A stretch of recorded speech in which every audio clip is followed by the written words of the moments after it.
Hey everybody, we are live again. This is the second Vengeance interview for today. I am here with Monique Williams. I almost murdered your name. I'm so sorry. I'm here with Ericka Monique Williams. She plays Detective Aminata Jennings I'm on looking the at show 100 on this thing. Vengeance Sorry. is Mine. I was like, wait a minute, Victoria just popped back in. She plays Detective Aminata Jennings on the show Vengeance is Mine. Um, and we are very happy to have you today. Thank you so much for taking the time to join me. I do also want to mention Prince Rashid was supposed to be here today, but due to illness, he was not able to make it. So I wish him a speedy recovery to get over that cold he has. But thank you so much for joining me. How are you feeling today? I feel good. I'm glad to always have something going on, something to do, behind the scenes. People don't realize when you're in the business for real, you stay busy. They may not see you all the time, but you stay busy. Right. Talk to me about your character. My character is a detective who is very serious about her position, sometimes a little bit too overbearing. She thinks that she's always right, which, if you ask anybody that knows me in real life, they'll say that's very true to me. Mhm. She's just sure of herself, and she's confident in what she does, and she doesn't take any shorts. She's not playing the street code, um unlike her partner, which we'll let him talk about himself. But she's battling with her partner because she's trying to do things the right way. She's very by the book, very sharp.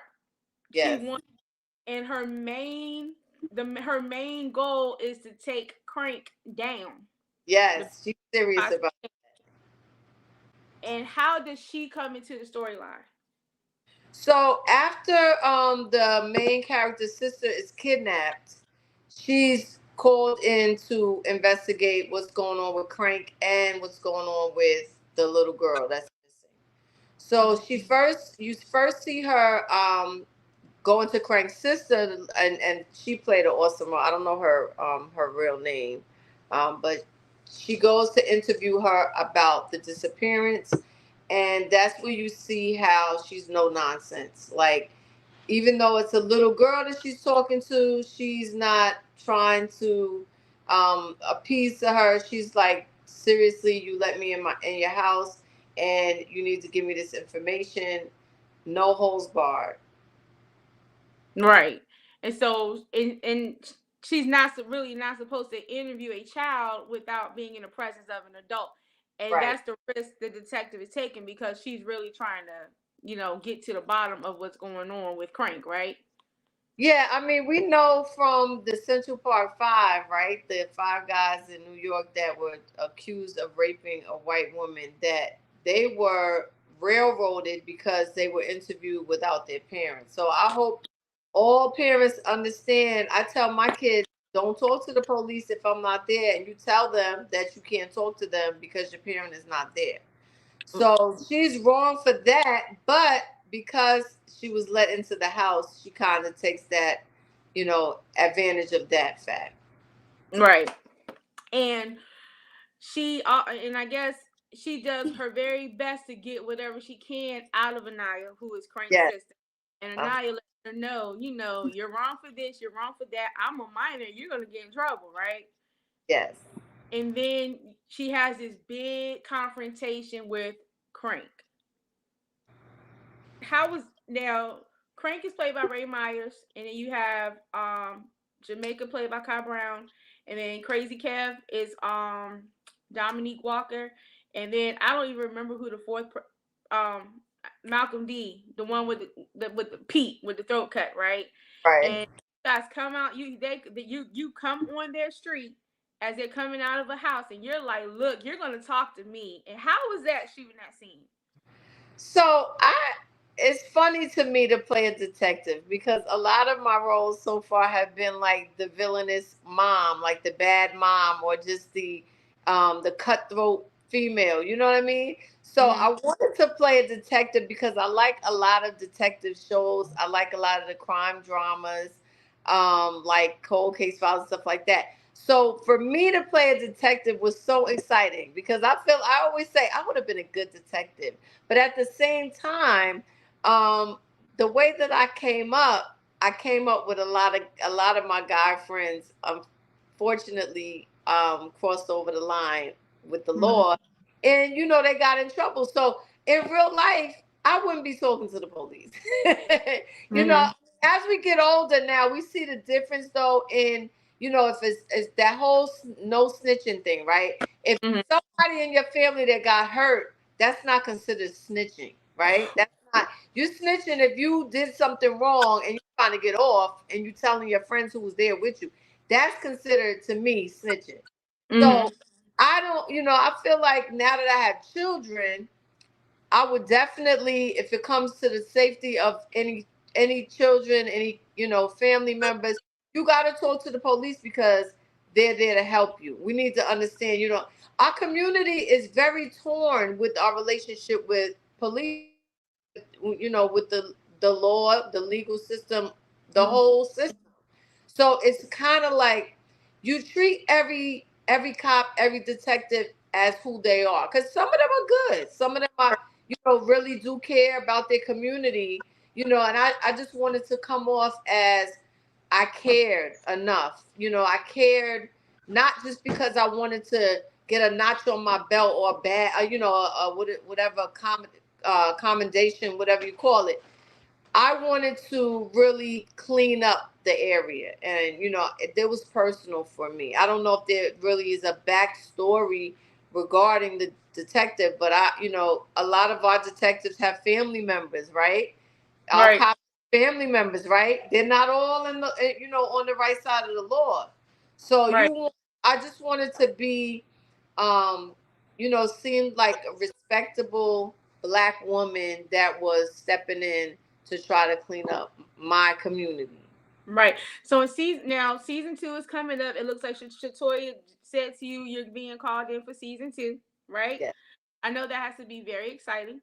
Do you think we will learn more about Detective Jennings' backstory?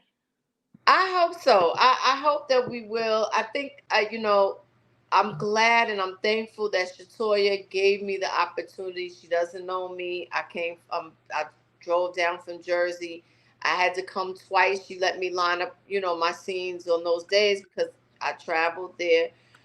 So I'm hoping that I made her proud enough that she will write me in because at the end of this episode that I was in, the episode 6, I was fired from that case. So you don't really know if I'm coming back. Right. Oh, so I'm glad that she is gonna continue to let me have the opportunity. I must thank Prince Rashid, who I actually knew before Shatoya. He's the one that's put my name in her ear. Right. And then we got to play in the scenes together, and that was really fun. That was fun. So you're from. So you do you live in New Jersey I live in New Jersey. Yeah, now? Okay, and you're from New Jersey, born and raised. I was Born born in the and raised, Bronx. and you were born in the Bronx. Uh huh. Okay, but you went to Howard in Washington D.C. I did. and then you got your bachelor's degree from Rutgers University, right? Yes. Were you in the arts when you were growing up in New Jersey, like into plays and acting and I stuff like? was. I was into plays from a very young age. There was a man named Mr. Gardner who did. We did the Wiz. A, a bunch of plays. So that was my dream. Actually, my parents had me downtown in New York with an agent, but then when they separated, that kind of fell by the wayside because my mother wasn't really gonna, take me on. That's a lot. It's a lot of work, going to auditions and stuff like that. Mhm. So it was always something that I had a passion for in my heart to do, and I did it along the way. Right. So you grew up right near the nerve center of Broadway, New York Yes. City. Um, I'll share something. I sent you something on Facebook, personal, and this is it's personal. So, my mother grew up in Perth Amboy, New Jersey. Mm-hmm. So when I tell people about Perth Amboy, I say exit 10, not too far from Metuchen. My grandfather was a West Indian. They were, his mother was from St. Kitts, father was from Anguilla, and back then when he was growing up, it was unheard of for a black boy to go to college. He was a singer. He was basically, I'll say, the first black person to be able to get into all city chorus. But at the time during segregation, he could not perform because of the color of his skin. Atlantic Right. City. That's what he did the all city chorus. Okay.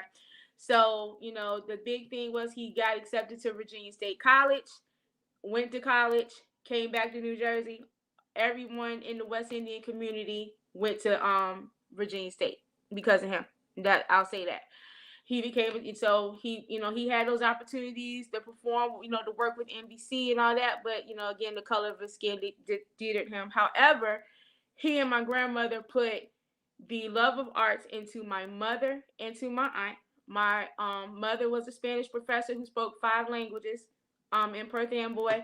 My aunt, it was also in the music. I mean, she and they all graduated from Rutgers University. So when I saw that you went to Rutgers, it hit home. Okay. I mean, it's a lot that you just said that I have in common with you. So my grandmother came over from Jamaica.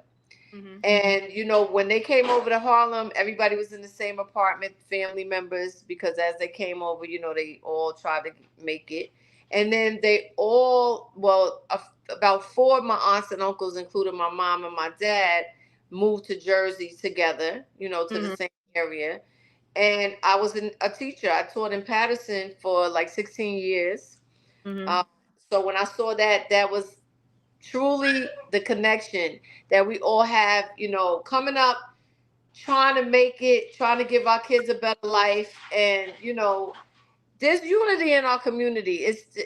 There is. We need more, but there's definitely, the goal driven people who care about not just their own, but us as a whole. And Right. I believe that I'm one of those people. And family, your family being in education, we know the importance of that. We need Right. more male teachers right And now. I'm sure there's a lot of things you saw in African American culture in New Jersey and New York that you never really saw down, that you don't really see down south in Right. Virginia. So like my mom used to say when she was a little girl, they used to take the train in New York just to go to the black bookstore where you Right. have black authors, you have Broadway plays. Of course you got the Apollo. You know, I think I got my culture education pretty much from her and my grandfather. It's like when he was alive before he died, he still had that VCR where everybody was using DVD players and everything black that Right, right, right. TV screen he was recording. You see a black family getting married, he was recording it because he knew of this negative stereotypes. He knew of Yes, segregation and he knew. Now you say your family's from Jamaica, my family's from Anguilla and St. Kitts. yes. People will never understand the significance of our families came through the back door of Ellis Island to be able to Right, give their children a better life. Now, when you look at these countries, you're like, damn, this is beautiful. Why the hell are you here? right. But but they probably don't know what they had to endure and why they came here. And around that time, it's like the industrial period, and then here, and you got the imperialistic period in Paris and Africa taking place, where they're getting their countries taken from them. We're coming, our families are coming to say, hey, America is the place to be, and they were willing to work for little or nothing to be able to give their children a life, to be able to spread that legacy amongst that. How does that make you feel? Because knowing me now, I appreciate it more, and I was like a spoiled brat growing up. So, you know, how does that make you feel? Wow. So that's a lot. So my dad is from North Carolina. What part? He, he's from Durham. Okay. And my brother, before he moved up here and met my mom, I had a brother who was older. He passed away, but I used to go down and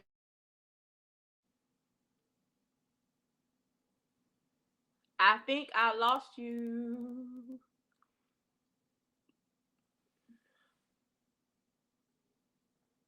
Think we have some difficulty.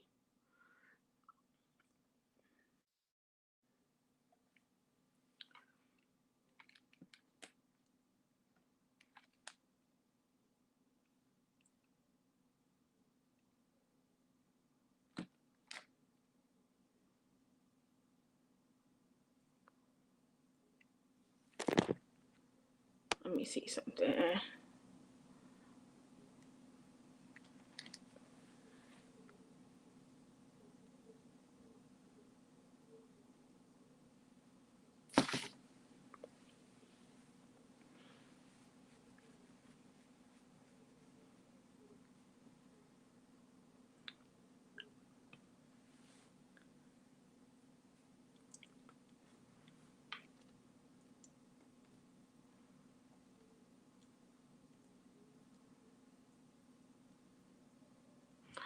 Okay, so we lost Ericka. She'll be right back. So we're just waiting for her to come back.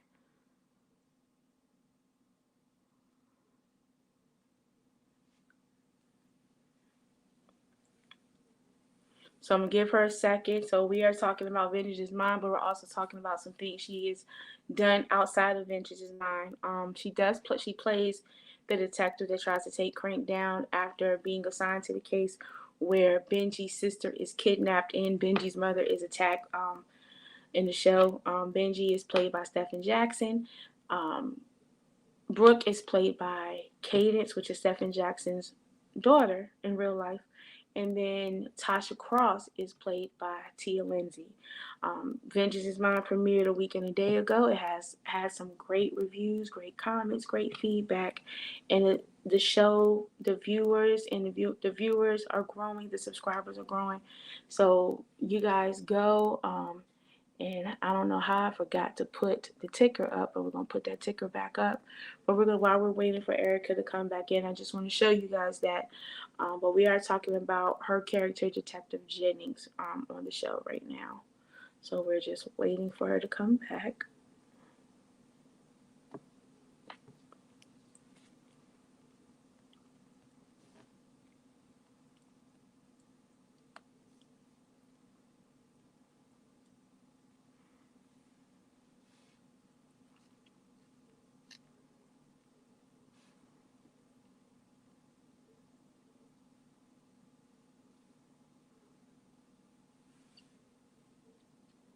And thank you guys who are online watching for watching.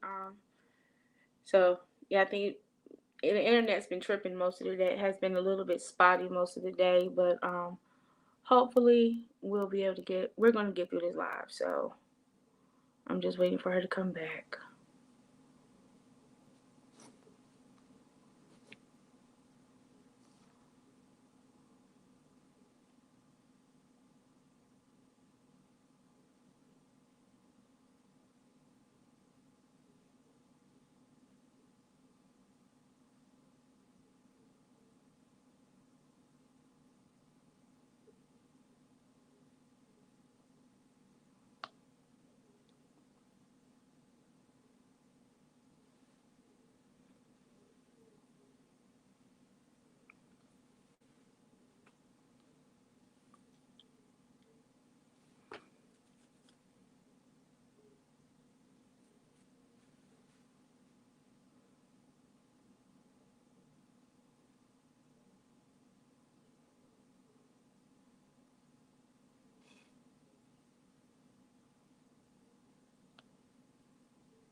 So give it about a few minutes.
I'm still on Do Not Oh, Disturb, we're right? back.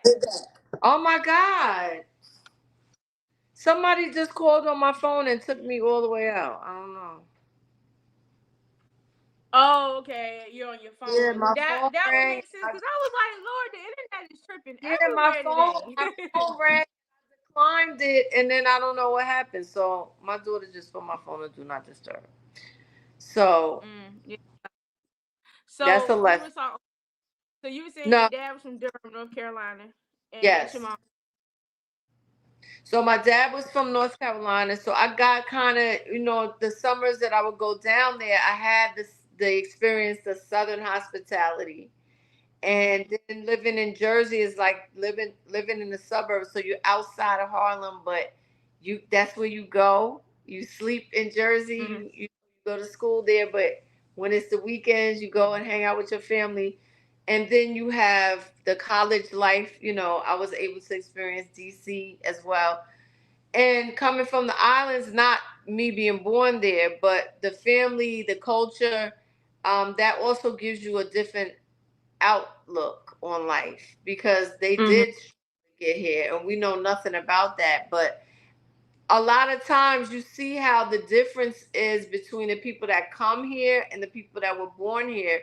It seems like um, the work ethic is different sometimes because although we live in America and there are poor people in this rich country, our poor is not like their poor. It's a different poor. So we're a little bit more comfortable and not sometimes we don't have the drive. You know what I mean? Unfortunately. So the people that come from other countries, they're not playing. They come over here to get the American dream. And unfortunately some of us that were born into the American dream have forgot all the they don't understand the struggle. Right. That's what divides us a lot of times because we don't understand each other even though we're the same, but our cultures are different, and we don't understand each person's experience because at the Right. same a lot of other people from other countries and from Europe, black people, well, they're not even called black, right? They're only called black if we're Mm-hmm. American. We're American. If they're from another country, you call Mm-hmm. them European. So they don't even know the racism that we know. Right. But then you have Africa, and that's a whole different story. So I mean, we're such multifaceted. Um, our experience and our existence is so unique. Right. But the arts brings it all together. And the arts is a way that people are able to express themselves, Right, cope with pain, show their feelings, show that there's happiness in the world, right. spread We positive learn a messages. lot. We learn a lot. You learn a lot. How important was the arts to you? Now, I know you're a supporting character, so you're like in 4, 5, and 6 of the episodes, Right. and I bring your experience as an actress and in movies to the table on the show. How important is the arts in general in this world? Is what I want to know. Hear from you. Well, you look at okay, so entertainment is not just film, right? You have theater. Of course, you have music, instrumentals, musicians, not just singers, not just rappers, right? Mm-hmm. Um, so all of entertainment is the one thing that brings us all together and breaks down these barriers. Because in the Right. workplace, it doesn't really, I mean, not all workplaces, right? But when you work in a setting where everybody may live in a different community, Mm-hmm. you don't speak to these people because you work with them. You Mm-hmm. don't mingle with them outside of work because they go back to where they're from. You know, Mm-hmm. if they're from another country, right? You have Little Italy, you have Chinatown. So we're still separate. Right. The only thing, even music is universal. Arts and entertainment is universal. Right. I just wish that we could transfer it to real life, right? Because Right. unfortunately, and this there's another thin line. So you go back to how we used to perform for our massa, right? Or perform for the elite. They would Right. allow us to perform, but we couldn't go in the front door. So it's still Right. kind of a case where even in football, and I'm not an aficionado, but in sports you have these teams, NFL teams, where there's no black owners or no black managers, right? We always gripe Mhm. about that. They love us on the field, but they don't really love us in the office. You know, Exactly. so we're still battling that. Like they'll accept us being entertainers because then we're not really much of a threat. Mhm. That's why we have a social responsibility. That's why all of the successful entertainers, really, I believe, have some type of obligation to give back to their community. And a lot of them are. They're Right. building developments in where they came from. That's what creatives and artists have the opportunity to do, because it may seem like it's, oh, you just want to be an actor, that's an easy job. But when you get to the level of success, you're in a place where you can help, where regular, people that have regular lives or regular jobs really don't have the a bit, not the ability, but they don't have the capital a lot of times. So they may Mhm. do their service, they may put in service, they may go and uh, feed the homeless. Everybody can do their part. But I just feel like, this is such a great field to be in because it's enjoyable. Like, who doesn't like to turn on the TV and watch a good show? Right. So not something, although AI and everything else, we go through the tolls now, and I always say, them poor people that used to take the toll, take the money, now their jobs are gone. Like, this is one job that will always be, we'll always be able to entertain. So Right. it's important. It's a very important job. It's just as important as being a teacher, an educator, and we don't nearly get paid enough for that. Exactly. Yeah. Because I couldn't be an educator. I mean, I grew up in the field where I grew up in a family of educators, but I don't think I Right. could be. I think I'd be locked up. But Yeah, I had to um, let that go. yeah. Um, you are currently a TikTok live host for Live Wave launching. Tell me, which is called for your show called E Double Talks, which is coming up in February. Tell me about that. Okay, so what happens when you are not on a set? You're not really, you're always auditioning, but if you're in a moment where you may not be a part of a production, there's other things that you need to be doing to stay relevant. I mean, and you're not just doing it. If it's not in your heart to do it, then you shouldn't do it, right? Hmm. I mean, everybody's not going to be on TikTok. But if Right. it's something that you are passionate about, being on live is another performance. So, I've gone from having an in studio radio show, it was called the Boss Lady Chronicles radio show, to Hmm. auditioning for this TikTok live host. So, TikTok is trying to clean up their image a little bit. They do have other companies that they work with. So I don't work for TikTok, but it's kind of like, they bring in another a consultation, a consultant, Hmm. that tells them what they need, right? Because it Right. gets a bad rap for a lot of stuff. So Live Wave, um, has brought in some creators to do live to kind of combat some of the negative things that you're seeing on social media. So Right. I've auditioned for that. And so I've only been doing that for about 2 months now. I'm trying to, get to learn, because that whole TikTok, there's so much going on the screen. I'm like, what is, like, my head is spinning, but I'm learning it. So I'm also relaunching my radio show E Double Talks next month.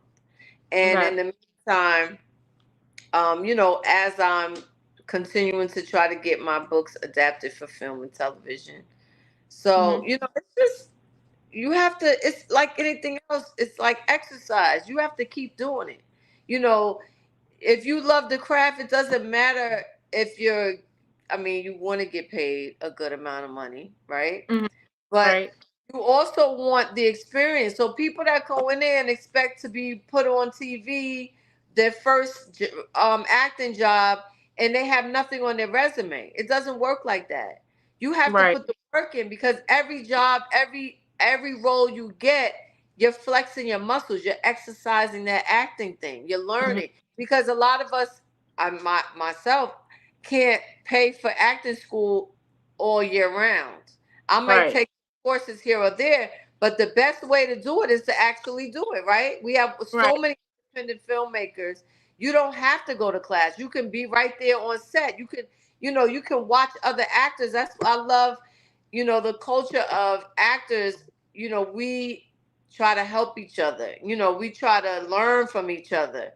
Mhm. When a lot of the productions I've been in, I've made connections with people, and I'm still in touch with them, because that moment that you're in a scene with them, it may not be real, but at that moment, you and that person are experiencing the same thing. And a lot of times you'll create a bond from that. I guess that's how some actors get together, because look at Brad Pitt and Angelina Jolie, right? They did a Mhm. movie together, and he ends up cheating on his wife, and they end up being together, because a Exactly. lot of it, like they say, art imitates life, Right. and life imitates art.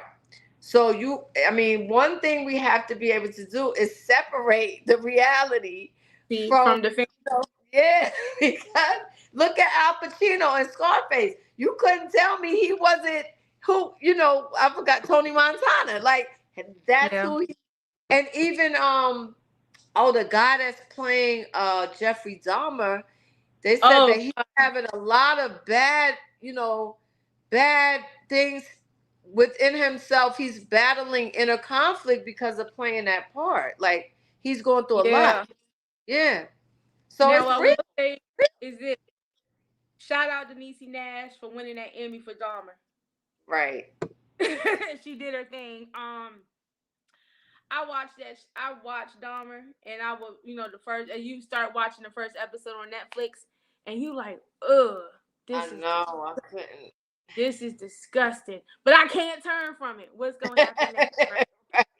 I don't know how many episodes I made it through, but I was like, ugh, oh my Yeah. god, did What's because scary that, is that he became like a what do they call a cult like icon, yeah, because then now kids want to be him for Halloween. Like, that's the only thing that's sad, is these families that had to watch that, and they they're like, this show is popular, and he's being becoming a hero. Like, what is this? It's crazy. It's twisted.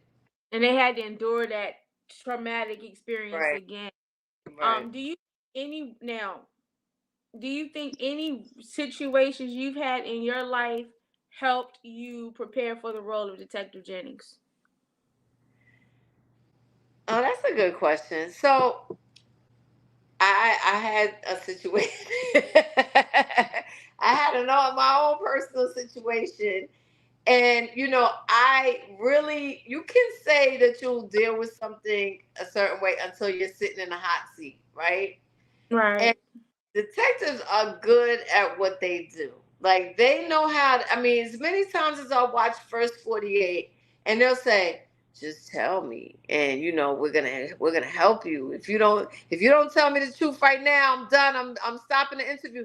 At the end of the day, you did it, and you're gonna get in trouble for it. And unless you're an accomplice, and you help them solve the case, you're going Mhm. down either way. But Mhm. they're good with their charisma and their manipulation. So Right. I wanted to make sure that I put a little bit of fear in Crank, even though he wasn't folding for me. But I wanted him to know I was serious. Like, I wasn't gonna give up until I got him. So yeah, I think I just wanted to be that force that when he saw me, he wanted to go the other way. And some things that come out in this is I think it's like your maybe third confrontation with his sister, and you're telling her Right. um your best friend is dead because of your brother's drugs, right? Right. But your purpose for messing with Crank really wasn't the drugs. It was to figure out what he did with that child. With Right. not realizing he's not the one. You know what I'm saying? But Right. you know he's involved in his activity, and it's one and so I mean, I mean, when I think of drug addiction amongst teenagers, one thing I think about is opioid Right. addiction, which is something that is still an issue in this country today. Making sure kids are aware of the effects of drugs. Even adults are dependent on opioids because opioids are designed to help with pain. Right. Perfect example. Prince died from opioid overdose back in Right. 2016.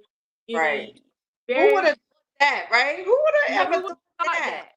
that? Okay. Michael Jackson, he died from somebody giving him the wrong dose of propofol, but most people don't realize, and people will like talk about his eccentricity and all this other stuff. Like I didn't realize he was wearing wigs until later on when his hair caught on fire Hmm. 40 Hmm. years ago. It's 40 years ago that happened. The Pepsi commercial. Wow. People don't realize how much of an impact it had on his life. You can only imagine. You know, I think that there is more education in pain management, or not enough education in pain management to Right. teach people how to cope with pain, because most of it is in your mind at the same time, but most of it you're feeling it. But that's one thing that stood out is, hey, you told the child. I mean, I don't know if the detective was really lying, but she Right. basically said, "Well, my friend's at her dad's house," but that was a way to cover up what was really going on with that child. And so, I mean, what I touched on the show overall is you have to either be aware around your surroundings, no matter what age you are. That's Right. something that stood out, along with the PTSD. What are some messages that stood out to you in the show or in the script when you were preparing for the role? Okay, so the one twist that was really surprising was the fact that the mom was messing with the deacon, right? Back in the Mm-hmm. So we have our past. Our past can come to haunt us. And unfortunately for our young girls nowadays, video is serious. You put something on social media, and even if you take it down, it's still there. It's on somebody's screenshot it already. Or you can't erase that. So I think a lot of our past comes against us, and then it's at a time where maybe she turns her life around, but now Mm-hmm. it comes back at her. A Right. lot of things like they say in the Bible, it says like the sins of the father will affect the child, right? So, Mm-hmm. it's when you're immature, you're not thinking ahead, and then when you're mature, you it's too late for certain things. You can't redo them. Right. So I feel like I wish that our young men I mean, now our girls are getting incarcerated just as much. So it's not even just Mm-hmm. the guys anymore. It's not the boys anymore. But I just wish that they would be able to look at these things and really change their life before it's too late. You Right. know, like I don't like watching a lot of slave movies and stuff like that anymore because I'm like, all right, already. We know already. We know what happened already. I don't want to keep saying it. But for certain things, we have to keep kind of showing the ugly side of it because the glamorous life, even in entertainment, with narcotics, with addiction, it's that's the glamorous side of it. You Right. know, got you look at the rapper, what's his name, Juice World, right? He Right. had all the drugs on the plane, and that Mm-hmm. moment to ingest all of those drugs, just because you're scared you're gonna go to jail, and really not realize that he died right there. Like these are stories. There's so many stories of young people that are now they got a lot of money and they don't have the right people around them. I Right. mean, it's not new. It's not a new situation, but I Mhm. just wonder when things are gonna turn around a little bit. When are they gonna I change? I think the one thing is when a person becomes famous, and Hmm. I've seen it plenty of times. Or let's say if a person comes up, they think that they can take everyone with them. With them, yes. realizing that the people that they're taking with them can also be the people that can cause their downfall. Right. Um, and it's like, and then you have the people that know that you can't take them with you, Right. and those people that We'll try to expect sabotage. you to take with you are like they changed. They're being snotty. Mhm. They have their nose so far up their ass, they don't know who they are anymore. They Right. forgot where they came from. Not realizing now these same people don't have nothing to lose in this world. Exactly. Okay. These same people don't have to worry about their life changing in a second because they're so comfortable with what they're used to having. And so when they see that one person coming, this person's like, I want this so bad, and they say, okay, I have to make this sacrifice.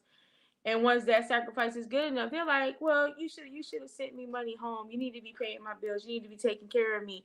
No, that's their work. They worked hard on that. Unless it's your mama, your daddy, or any deserving person that helped you cope or endure what you had to endure to be able to meet that task. You know, you always have to teach your children, whether they wind up playing a sport or going to the NFL or the NBA or doing something big. Hey, there are some people you just can't take with you, and if you don't take them with you, it's perfectly okay.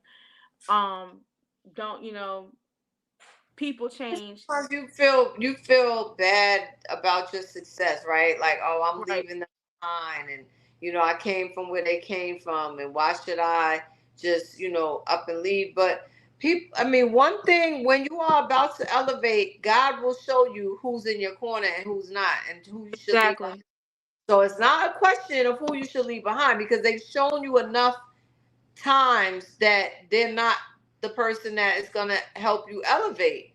So you Right, don't owe somebody that. Like, it's when they show that there's no loyalty there, that's when you have no more obligation for loyalty. You don't.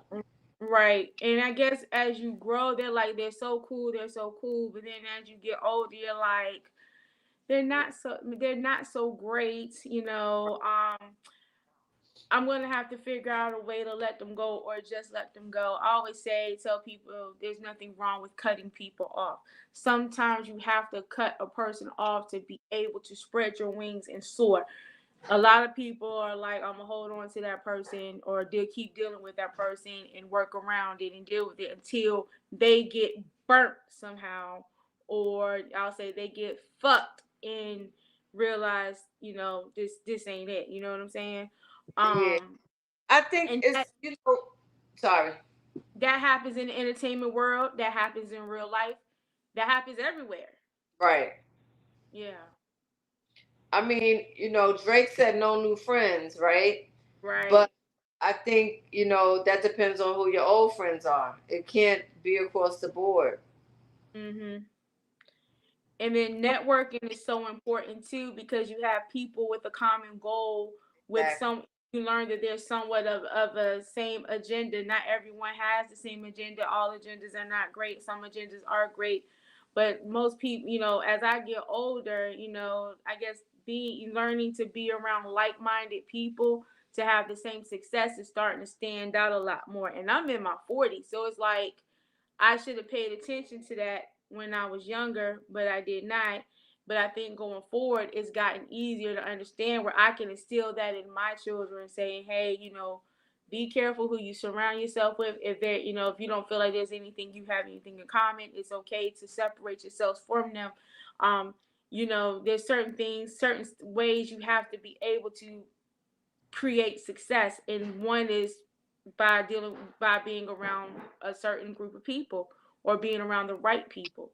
Some Right. people may not necessarily agree with that, but in some as you get older, I mean, it's not basically saying, oh, stick your nose up at the person you grew up with, don't talk to them no more. It's just basically, okay, I can associate with myself with them, but I can't really deal with them on a daily basis.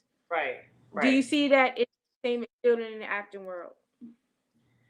Uh, so I feel like there are certain groups of people that came up together, like if you look at a lot of the kids on Nickelodeon, right, or Disney Channel, like Selena Gomez, a lot of them, they're all successful. They became successful. Some of them went to drugs, some of them didn't. But I think you need a network. You can't do it by yourself. I mean, Mm-mm. there's certain things that you have to accomplish. There's certain times that you have to be alone. You have to shut everybody out and to focus on your goals. But when it's your niche, you can't expect everybody else to understand it if that's not their niche. So, you want to have a network within what you're trying to do of people that you can, go to because they understand what you're going through. They understand the struggle. They understand that people are looking at you like, you want to be an actor and you think you're going to be successful? You know what I mean? There's people that doubt that they're like, yeah, they don't take you seriously. So you know that people that have gone through the rejection, auditions, they understand that it's something. If you're really serious about it, keep going. You don't give up. You keep your goals, you keep your dreams, and we all need encouragement. Yes. It's Yeah, we need somebody to say, you're doing a good job, or keep going. We need that. Encouragement and empowerment is so important nowadays, especially in the world we're in. I think everyone had a rough 2023 and looking forward to have a very successful and prosperous 2024. And I Yeah. think with that is making sure everyone is encouraged and lifted up. We as ladies, in the past, we tend to tear each other down, but now I think as we get older, we are more appreciative of saying, "Hey, we need to lift each other up." What are your thoughts on women empowerment?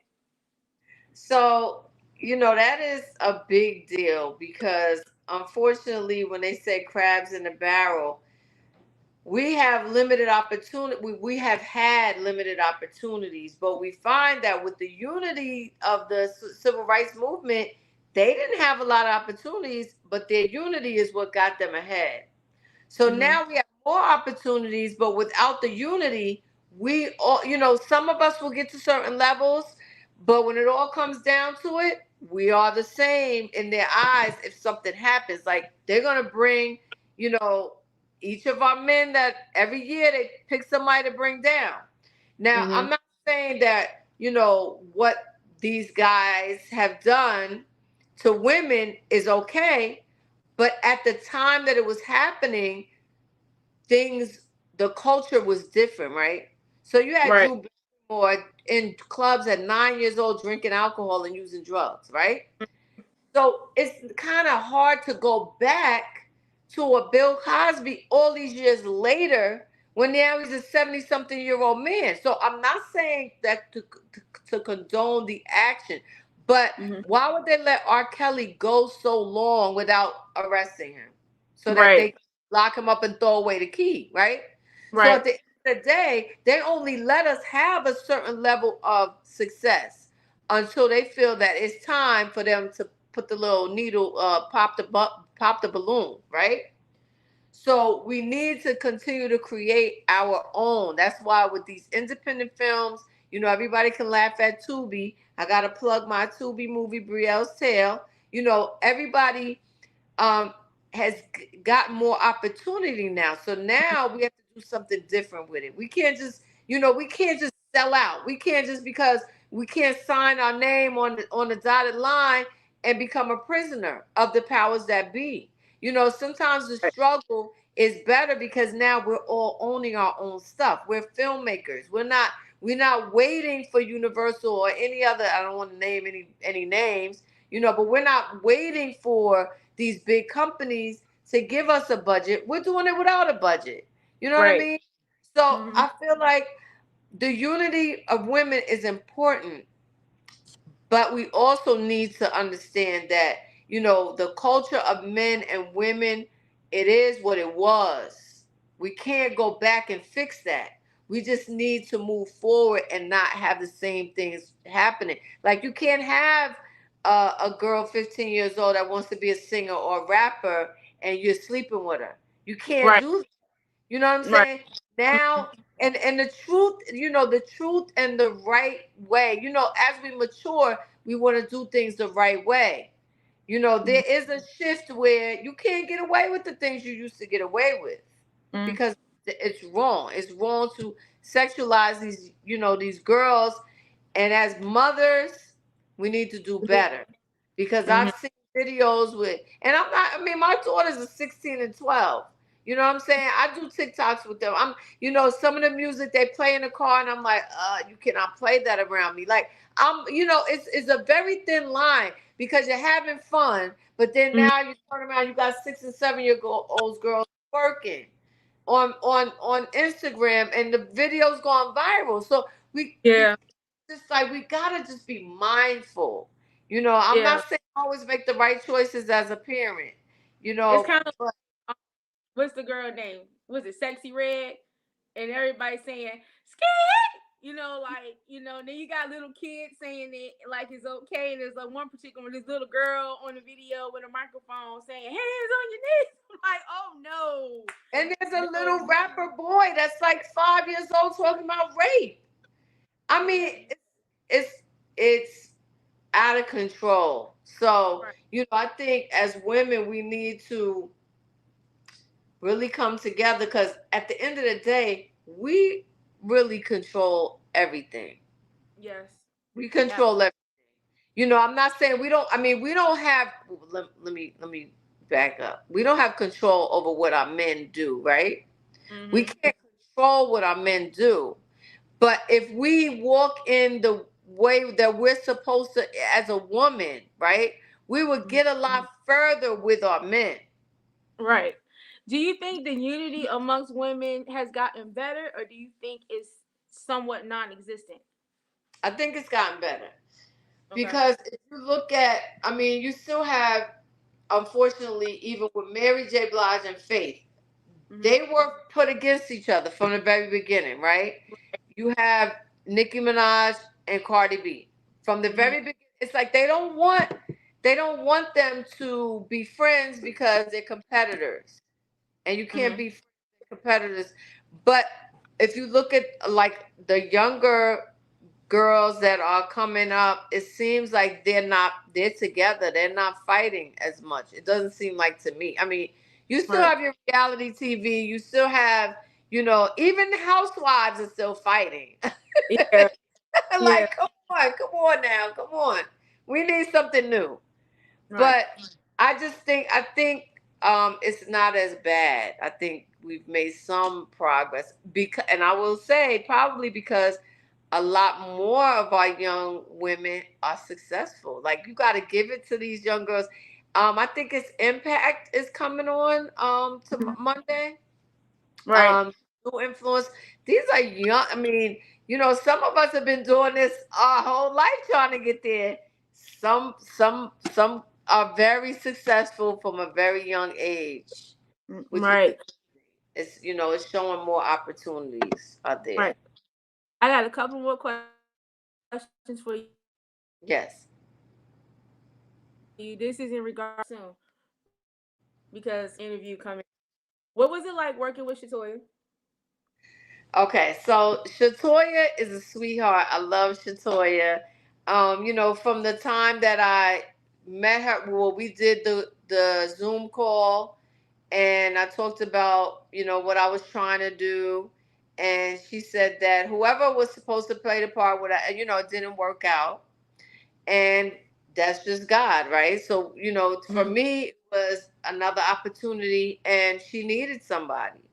Right. So it wasn't just like, okay, I need you to come here, do that, and go sit over there. You know what I mean? It wasn't like that. If I needed to, anytime I need to text her or, even coming down there, finding out where we should go and, stuff like that. She was Hmm. never, some people you work with, they're not the nicest. They're not. They're Right. they're very clearly there for you to do your job and leave, and that's it. But Right. Shatoya looks at it the same way I do when I do my productions. Everyone is a family. Hmm. Everyone matters. I never felt like because I'm only in a few scenes, I'm not just as important as everybody else. And the Mm-hmm. people that I was on set with, everybody was very welcoming and friendly, and that comes from the top down. So that's the culture that she created, and she's, very vocal about that and Mm-hmm. very welcoming for everybody to be involved. And I really appreciate that. And I would love to continue to work with her. Right. Like I said, you make connections, and I'm rooting for her, and she's rooting for me, and that's great. Mhm. Yes. Um, that scene you shot with Ray, Kai, and everybody else, y'all literally shot that scene in my backyard, and I didn't even know it. Oh, And wow. I saw it, and I was like, "Look at this," you know.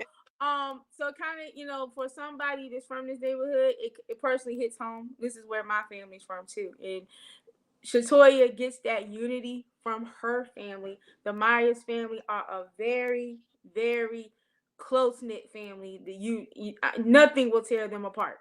What I don't care what it is, nothing. They're going to stay united. They're going to look out for each other, and they're going to support each other. That's what I love about them. That's what I love about Shatoya, Nika, their mom, Right. everybody.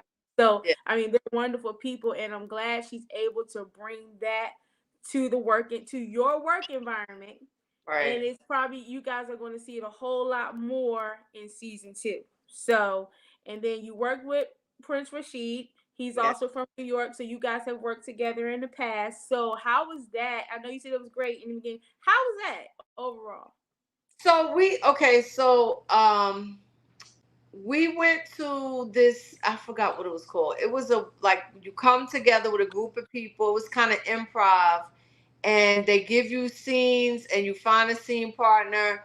And we already knew we were going to meet there for that event, so we were putting a scene together, and Mm-hmm. it was just you do the scene, and then they give you a reel from it. But from there, he said he definitely wanted to work with me further. So when Mm-hmm. this opportunity came, he was a person of his word. He got in touch with me. He said, I have Mm-hmm. somebody, to introduce you to. So I give him much respect for that. And also for helping me, get in contact with the person that put Brielle's Tale on Tubi as well. Mm-hmm. So working with him in that scene where, I mean, we have some kind of scenes where we're going at each other. And Right. it was just, it was fun to do because he's like a fun kind of guy anyway. Mm-hmm. So it was good for us to be able to be serious and serious in the scene Mm-hmm. and kind of adversaries, but that speaks to both of our skill. I think we both did pretty good. Mm-hmm. Um, so yeah, I mean, I'll probably be working with him again as well. But when it comes to family, like you were saying, I mean, I have my daughters in my productions as well. I want to shout out my son before I get off. His name is Tori. He has a seizure disorder. He's not like we're all in entertainment. My son, my other two daughters. He's the one behind the scenes, but he's an artist. He has Brainstorm Life on Instagram, so he has T-shirts, hoodies, everything to bring seizure awareness. This one says it's electric. So in his brain, when he has a seizure, it's like an electrical storm. Mm-hmm. I've had to watch him go through that since he was a baby. So I wanted to just shout out his company um, Right. as well, you know, and that's it. And we will definitely support. So you said it's what is it called on Instagram? It's brainstorm underscore life. Brain. Brainstorm I'm writing this down. underscore So life. I get a break, I can go ahead and follow his page. Okay. Yes, thank you. Thank you. Well, I want to thank you for taking the time with me out your schedule today to interview with me. I Prince Rashid was supposed to actually interview with us, but he's under the weather, so we'll probably hear from him another time. I just want to get my social media and stuff. Okay, go ahead and give that. All right. So it's on Instagram, Ericka Monique Williams, Ericka Monique Williams. When you go to the Instagram page, the link to Brielle's Tale is there, to my movie on Tubi. And also, if you look up my novels on Amazon, it's under Ericka Williams. So I have 7 novels out. It's All That Glitters, Shining Star, A Woman Scorned, Trilogy, Nothing Matters, and The Robin Hood. So you'll be seeing me coming out with some of my productions soon. I want to thank you so much, Dara. I feel like we're Facebook friends now, so Yeah, we're Facebook friends now, and yeah, we, I mean, thank and you we so much. have it. We've had a connection with that before we even talked to each other. Exactly right. Yes, I yes. was like, when she when I'm thinking sitting here thinking, okay, she's gonna tell me some of her past movies or talk about her books, right? I see a resume, and I was reading. I was like, New Jersey, um, Howard University. I went to Hampton University. I pretty much grew up on Hampton University's campus. But I have cousins that went to Howard University, and we always go back and forth about who is the real HU. Always right. Okay, How about that we was both my just? How about we both just love each other and say we we both? both just looked at one day. Now, when we were at dinner one day, and I said, I think they're equally great. They both wanted to jump me. My cousin Shelly went to Howard, Renee went to Hampton, I went to Hampton. How can Right, you say that? One right. is Oh, that's an argument. I don't know if we'll get right. past that. I don't know. We'll never get past it, but they're both great. Um, But when I saw Rutgers University, all I could think of was mama. Yeah. My mama graduated from Rutgers University in 1972 with a master's degree in Spanish and Okay. also with a PhD in doctor PhD in Spanish in 1987. Wow. And when she graduated in 87, my grandfather had also graduated with his doctorate. He was 67 years old, but then he had to Wow. immediately retire from the Perth Amboy Board of Education to take care Right. of my father after having a stroke. Wow. So, but there's a school named after him in Perth Amboy. So when I saw this, I was like, oh, okay, this hits home. And Are so they? I Are they? Okay. So no, he's your grandfather passed, but um, they are. Who's still? Is your mom still alive too? no, my mom passed away in 2014. My dad passed away in 2018. Um, Ah. I have an aunt in that lives in Somerset. I don't really Okay. talk to her much, but I mean I talk to her every now and then. But she also graduated from Rutgers too. Wow. Um, so I mean they all went to Rutgers. My mom came to Hampton after she got her master's from Rutgers. She was almost done with her doctorate, and she met and married my dad. And my Wow. dad was, she was almost finished with her doctorate at 26. I mean, Wow. was 5, but she didn't finish. She left, came taught at Hampton. It was Hampton Institute at the time, and Right. then married my father, had me and my sister. My sister and I'm the youngest, and Okay. so probably when I was 6, my dad was like built this. We were in we lived not this particular house. Uh, This was a rental property my dad had, but now I live in it. Um, there was a house we actually lived across town, but we came into this neighborhood a lot because my great grandmother was here. okay. Pretty much he built a room for her and said, look, you need to finish your doctorate, and everything went from there. Wow. But That's they've been gone. I mean, I understand legacy a lot more now yeah. than I did when I was much younger because we were spoiled kids, and so yeah. Right. And I it's used to hate it's going to New been Jersey. such a good experience with you. I mean, you asked some good questions. Yes. Sometimes you get the same questions, but Mhm. I wish you all the best. I mean, what are you doing? What are you doing? Yeah, I'm actually. I'm in my house.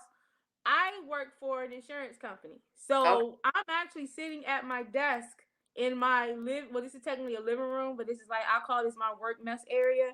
Okay. And this is where I'm doing my interviews at. So this is what I do. I actually just graduated from Hampton University in May with an Okay. associate of science in business management. I will graduate again this May with my bachelor's degree in business and management, and Okay. hopefully go to I plan I'm gonna take a break, and then I'm gonna go get my master's in business management with a concentration in business administration with a concentration in marketing management. But I'm gonna Okay. take a break. So yeah, so that's what I do.